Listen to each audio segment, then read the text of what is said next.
और उनके सोने के बाद उस 15 मई की रात 12 बजे से सुबह 6 बजे के बीच में कुछ ऐसा हुआ जिसने पूरे देश को हिला के रख दिया। इस रात ने पुलिस और सीबीआई की काबिलियत पर सवाल उठाया और ये रात दुनिया की सबसे रहस्यमयी रात बनकर रह गई। अगले दिन यानी 16 मई 2008 को सुबह 6 बजे घर की नौकरानी भारती मंडल सफाई के लिए पहुंची और उसने पहली डोरबेल बजाई तो किसी ने दरवाजा नहीं खोला। दूसरी बार बजाई, किसी ने दरवाजा नहीं खोला। तीसरी बार बजाने पर आरुषि की माँ यानी नुपुर ने दरवाजा खोला। ये बात बहुत अजीब थी। भले ही भारती को ये नौकरी ज्वाइन किए 6 दिन ही हुए थे, लेकिन डेली एक बेल में ही घर का नौकर हेमराज दरवाजा खोल देता था। खैर, एक बार फिर बता दूं कि टोटल 3 दरवाजों में से फिलहाल नुपुर ने ये सबसे अंदर वाला वुडन दरवाजा खोला है और भारती मंडल अभी भी सबसे बाहर वाले दरवाजे के बाहर ही खड़ी है। अब नुपुर बीच वाला दरवाजा खोलने के लिए आगे बढ़ती है तो देखती है कि वो बाहर से बंद है। फॉलोइंग दिस भारती से पूछती है कि हेमराज कहाँ गया। भारती बोलती है मुझे नहीं पता। फिर नुपुर बोलती है कि वो दूध लेने गया होगा, इसलिए बाहर से लॉक करके गया होगा, तू 5 मिनट वेट कर ले।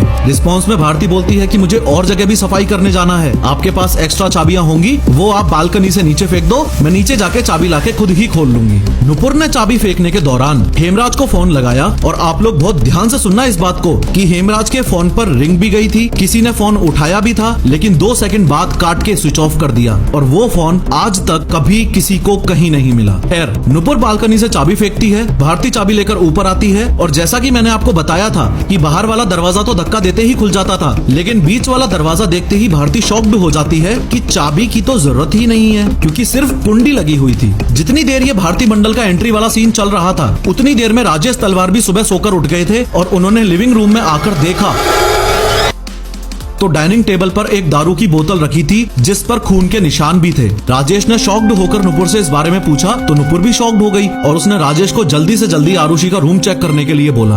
आरुषि का रूम का डोर ऐसा था जिसे बाहर से सिर्फ चाबी से ही खोला जा सकता था और आरुषि का डोर लॉक करने के बाद हमेशा नुपुर इस रूम की चाबी अपने बेडरूम के सिराने रखती थी। लेकिन आज दारू की बोतल देखने के बाद जैसे ही राजेश आरुषि के रूम की तरफ बढ़े तो उन्होंने देखा कि रूम का दरवाजा तो खुला पड़ा है। जैसे ही वो रूम के अंदर घुसे तो उनके पैरों के नीचे से जमीन खिसक गई। वो जोर जोर से चिल्लाने चीखने लगे। इतने में नुपुर भी वहां पहुंची और वो भी उस सीन पर विश्वास नहीं कर पाई। इतने में भारती भी रूम की तरफ बढ़ती है और नुपुर उसको आरुषि के बेड की तरफ इशारा करते हुए बोलती है, ये देखो हेमराज क्या करके भाग गया। और आरुषि के रूम में बेड पर खून से लथपथ आरुषि मरी पड़ी थी। उसके सिर पर किसी चीज से वार किया गया था और उसका गला काट दिया गया था। इसके बाद भारती ने तलवार से पड़ोसियों को इन्फॉर्म करने की इजाजत ली तो उन्होंने परमिशन दे दी और ये इस पूरे केस की सबसे बड़ी गलती थी या फिर सबूत मिटाने की साजिश भी, Who knows? भारती ने क्राइम सीन पर सारे आस पड़ोसी इकट्ठे कर लिए और वीरेंद्र सिंह नामक सोसाइटी के सिक्योरिटी गार्ड ने पुलिस को बुला लिया। जब पुलिस मौके पर पहुंची तो पुलिस वालों ने देखा कि लगभग 15 लोग लिविंग रूम में खड़े थे, 5-6 राजेश और नुपुर तलवार के कमरे में थे और आरुषि के कमरे में कोई नहीं था। कहने का तात्पर्य ये है कि जिस क्राइम सीन पर मर्डरर्स के सारे सबूत तुरंत पुलिस को मिल सकते थे, जिस क्राइम सीन पर आउटसाइडर्स को कदम तक नहीं रखना चाहिए था, इतनी भीड़ ने उस क्राइम सीन की धज्जियां उड़ा दी थी और फिंगरप्रिंट्स एक्सेट्रा सारे सबूत की ऐसी तैसी हो चुकी थी। पुलिस के आते ही राजेश तलवार ने पुलिस वालों को बोला कि हेमराज खून करके भाग गया है, उसे जल्दी से जल्दी अरेस्ट करो।